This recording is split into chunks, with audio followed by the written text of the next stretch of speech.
1966년 10월 23일 일요일 정오, 박정희 대통령 일행은 홍콩을 출발. 오후 3시 30분 마닐라 국제공항에 도착했다.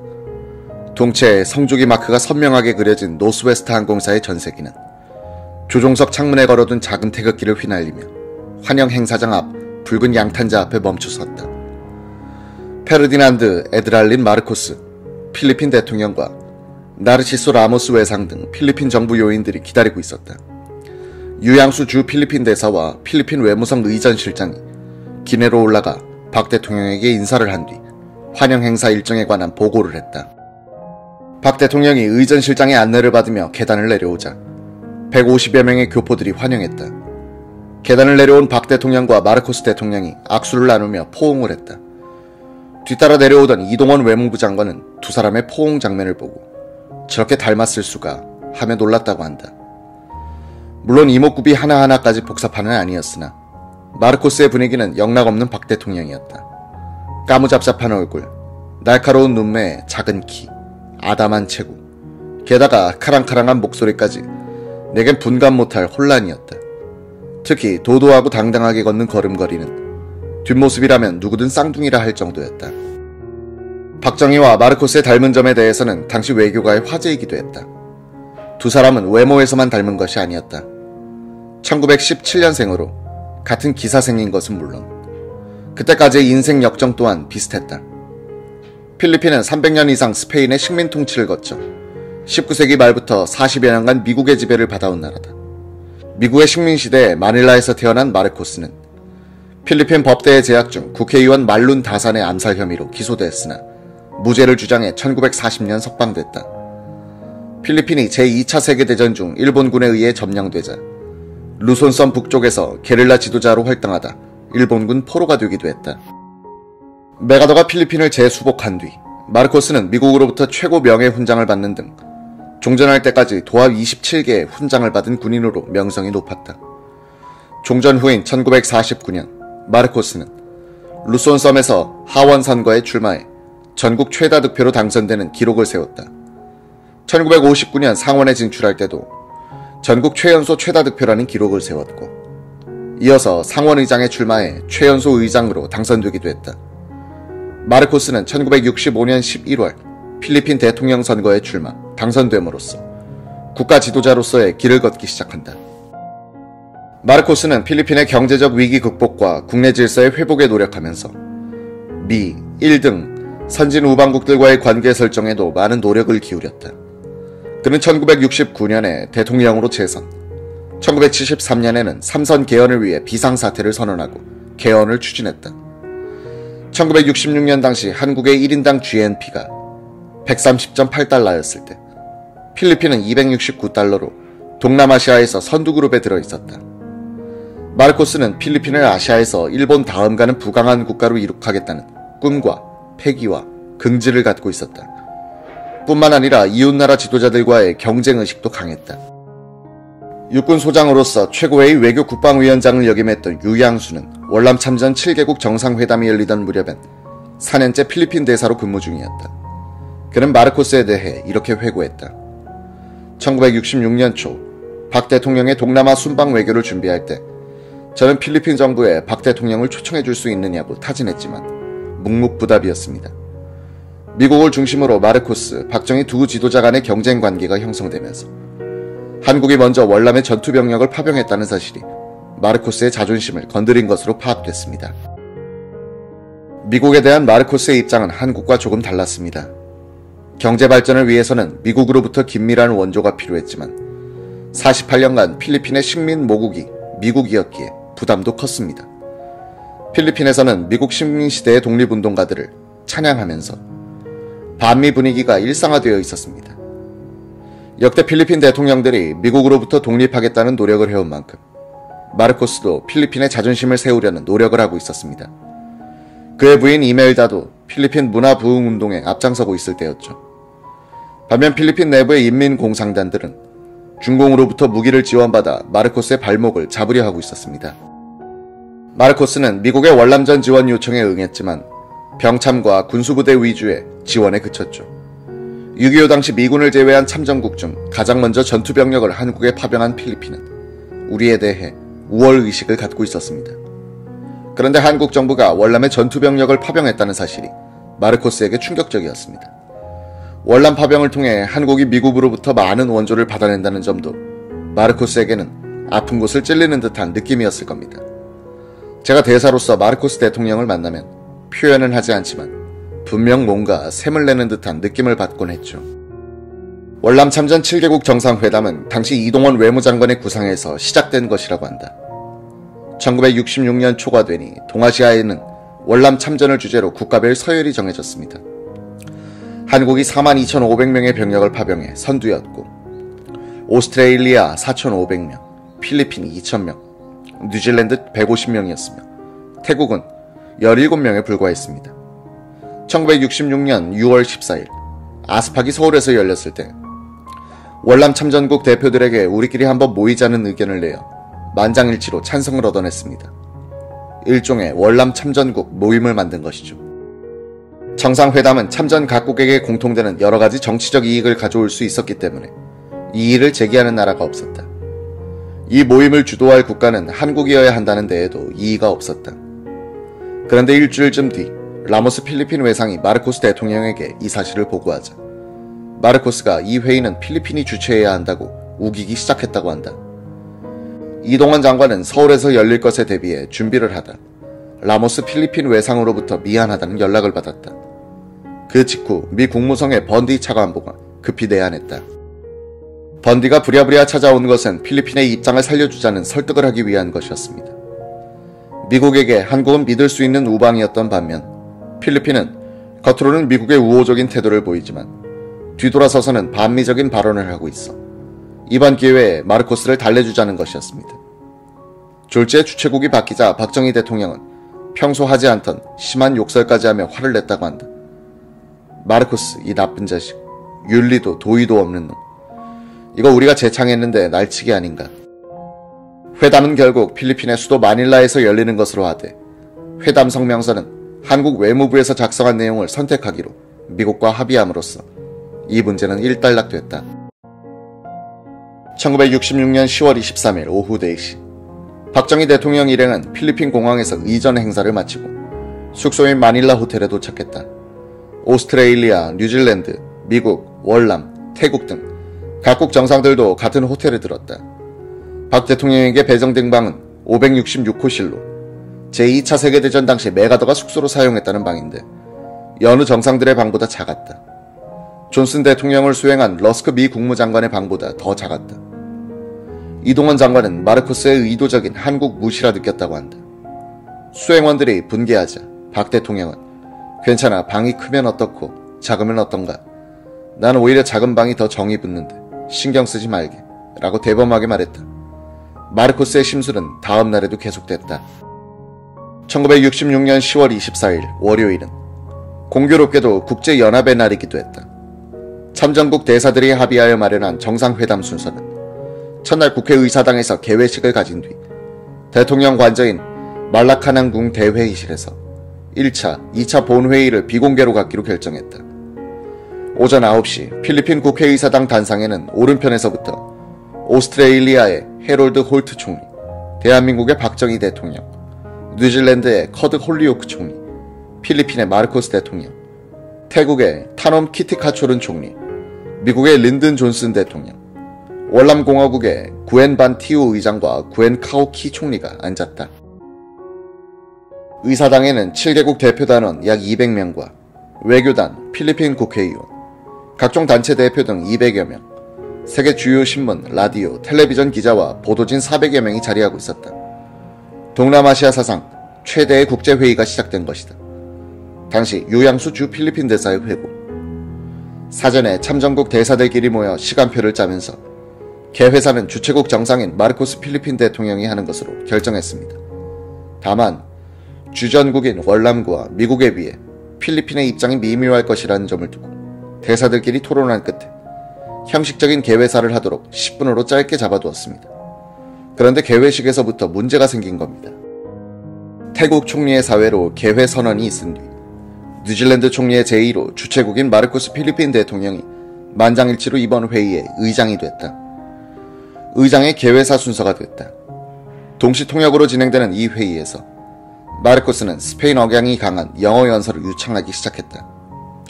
그는 사전에 합의한 대로 참가국 정상들을 환영한다는 대목에서 연설을 마무리 지어야 했다. 그런데 그의 연설은 브레이크가 없었다. 10분에 걸친 환영사에 이어 난데없이 평화론으로 이어졌다. 평화와 자유는 모든 인류의 권리이며 소망입니다. 평화와 자유가 없는 곳에 인류의 번영과 행복은 있을 수 없습니다. 단상의 순회들은 월남에 대한 지원을 강화하자는 목적에서 참석했다가 갑자기 평화론이 나오자 표정이 굳어졌다. 마르코스는 연설을 멈추지 않았다. 동남아 국민들은 평화와 자유를 박탈당하고 어두운 삶을 강요당한 쓰라린 역사의 경험을 갖고 있습니다. 지금 이 시간에도 월남에서는 야만적인 전쟁이 계속되고 있으며 부도덕한 파괴와 살인이 자행되고 있습니다. 개전은 케네디가 했지만 뒤처리는 존슨의 몫이 된 월남전. 존슨은 월맹을 협상 테이블로 끌어내기 위한 군사적 압박이 필요했고 그만큼 아시아 우방에 결속된 참전이 요구됐다. 그런데 마르코스가 평화론을 주창한 것이다. 청중을 향해 앉아있던 존슨 대통령이 갑자기 의자를 돌리더니 단상에 마르코스를 향해 앉았다. 그리고는 보통 사람의 얼굴만큼 큰 손을 번쩍 들더니 마르코스를 향해 박수를 쳤다. 이것은 인류 문명의 파괴이며 인간 양심에 대한 반역이고 신의 섭리에 대한 죄악입니다. 존슨 대통령은 더욱 열렬히 박수를 쳤다. 청중들은 마르코스와 존슨을 번갈아 보며 침을 삼켰다. 오른쪽에서 두 번째 자리에 앉아있던 박정희 대통령의 얼굴은 심각하게 굳어졌다. 단상 아래에서 지켜보던 유양수 대사의 회고. 저를 포함해 단상 밑에서 보고 있던 참전국 외교관들은 경악하는 중이었습니다. 존슨은 마르코스를 향해 앉아서 평화라는 단어만 나오면 박수를 쳐댔습니다. 그것은 칭찬이 아니라 노기의 표현이었습니다. 마르코스는 10분 예정인 환영사를 무려 30분이나 하고 내려왔습니다.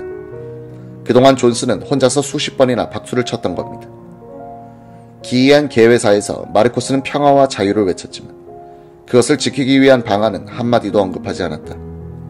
마르코스와 존슨의 대결은 이날 오후에 열리는 2차 본회의장으로 옮겨갔다.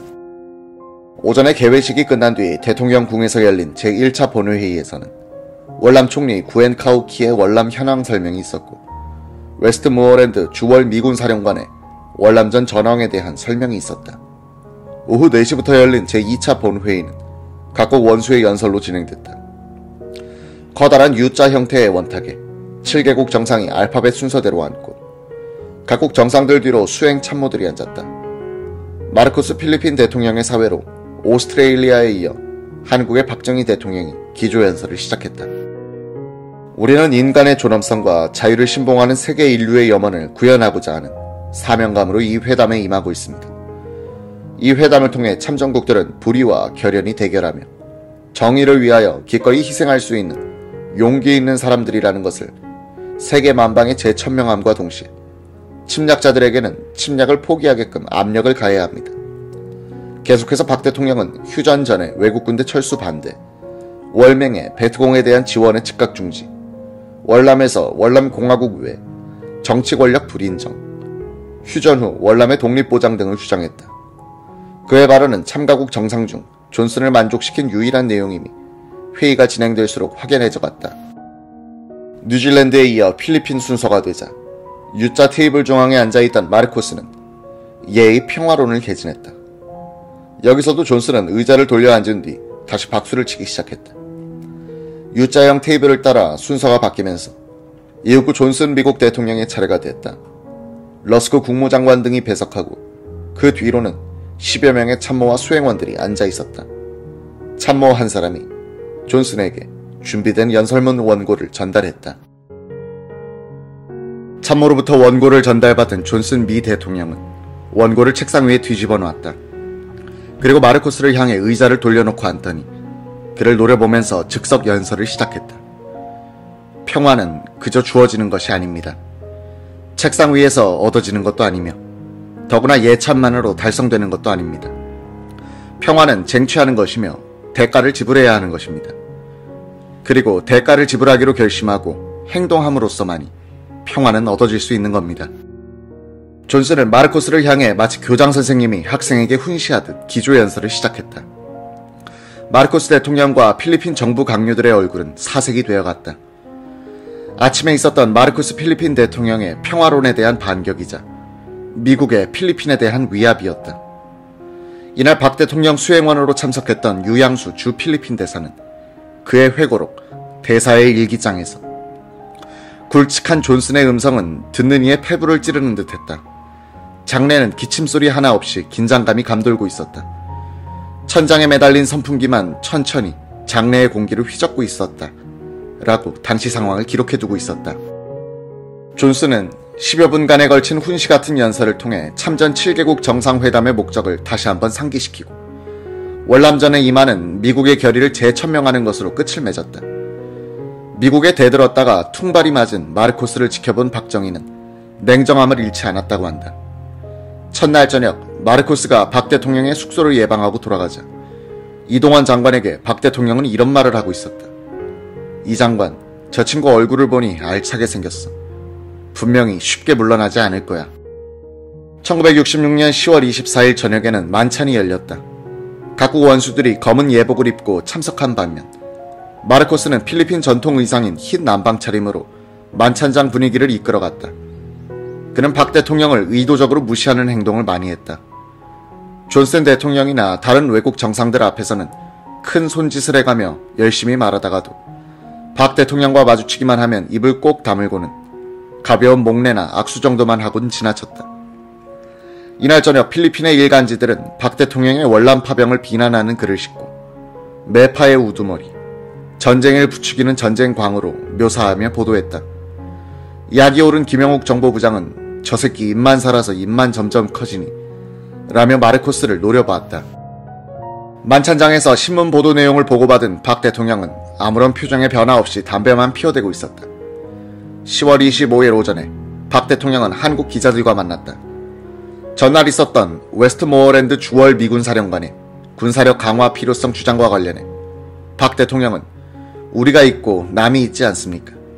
우리의 월남 파병은 현재로서 충분하며 더 이상 증파하지 않겠습니다. 라고 잘라 말했다.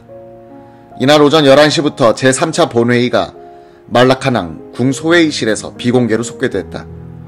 회의장은 전날의 씁쓸한 공기가 다 가시고 명랑한 분위기로 바뀌었다.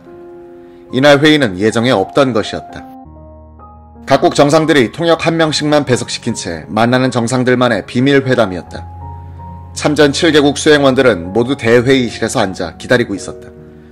이들은 처음에는 사무적인 일로 움직이거나 무엇인가 대화를 나누거나 간밤에 숙취로 하품을 하는 등 각양각색의 행동을 하다가 시간이 점차 흘러가자 하나둘씩 소회의실 문으로 시선을 두기 시작했다. 한두 시간이 지나도 소식이 없자 궁금증이 더 퍼지더니 3시간째부터는 긴장감이 돌기 시작했다. 회담은 오후 2시가 지나서야 끝났다. 소회의실의 문이 열리는 소리가 들렸다. 수행원들의 시선이 일제히 문으로 향했다. 잠시 후 키가 큰 존슨 대통령과 키가 작은 박정희 대통령이 맨 먼저 나타났다. 존슨 대통령의 오른팔이 박 대통령의 왼팔을 끼고 있었다. 두 사람 모두 만면의 미소를 띠고 천천히 걸어 나오고 있었다. 결혼 행진 같았다. 존슨은 장례를 향해 왼손을 들어 흔들기까지 했다. 모두 어리둥절한 표정이 됐다. 두 정상 뒤로 다른 수뇌들이 한두 명씩 떨어져 걸어 나오고 있었다. 장례에서는 박수가 터져 나왔다. 당시 유양수 대사는 우리가 국제무대에서 이렇게 성공할 수 있었나 하는 감격이 터져 나왔다고 회고했다. 뒤에 밝혀진 사실이지만 이날 회담은 주로 존슨 대통령의 각국 정상에 대한 설득으로 시종했다고 한다. 필리핀은 약 2200명으로 구성되는 필칵이라 불리는 공병과 의무 지원 외에는 증언할 수 없다고 버텼다. 전투 임무는 절대 불가라는 입장을 취했다. 존슨 대통령은 마르코스 대통령을 끈질기게 설득했지만 별 소용이 없었다는 것이다. 존슨과 박정희에게 마르코스는 평화를 추구하되 대가는 지불하지 않겠다는 입장으로 비춰졌을 것이다. 존슨은 뉴질랜드, 오스트레일리아, 태국, 세 나라로부터 상당한 규모의 원조와 병력을 증가시키겠다는 확답을 받아낼 수 있었다. 이 과정에서 한국은 존슨의 자랑이요 모범 사례로 인용되곤 했다고 한다. 인구 대비 병력 파병 규모로 보나 파병 성격으로 보나 한국은 최선의 지원을 다하고 있는 국가로 소개됐다. 이 때문에 이날 회담에서 한국의 증파 문제는 거론될 여지가 없는 상황이 되어버렸다. 존슨 대통령은 이 회담을 진행하면서 한국에 대한 고마움이 새삼 각별하게 느껴졌던 모양이었다.